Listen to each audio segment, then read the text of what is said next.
أعوذ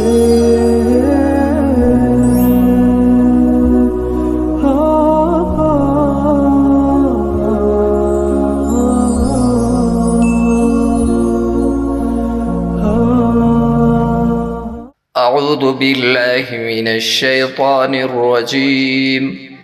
بسم الله الرحمن الرحيم. فلولا كانت قرية آمنت فنفعها إيمانها إلا قوم يونس لما آمنوا كشفنا عنهم عذاب الخزي في الحياة الدنيا ومتعناهم إلى حين.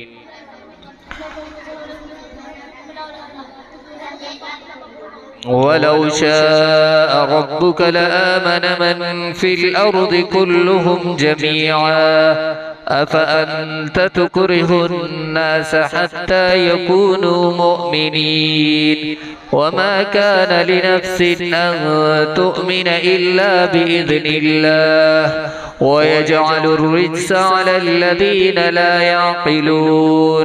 قل انظروا ماذا في السماوات والأرض وما تغني الآيات والنذر عن قوم لا يؤمنون فهل ينتظرون إلا مثل أيام الذين خلوا من قبلهم قل فانتظروا إني معكم من المنتظرين ثم ننجي رسلنا والذين آمنوا كذلك حقا علينا ننجي المؤمنين. قل يا أيها الناس إن كنتم في شك من ديني فلا أعبد الذين تعبدون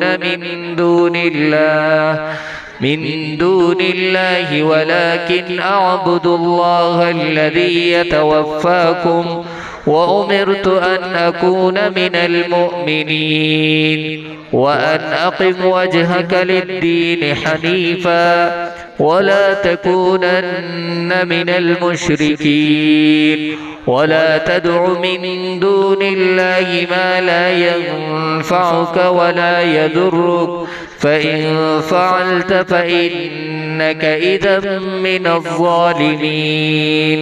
صدق الله العظيم. والسلام عليكم ورحمة الله وبركاته.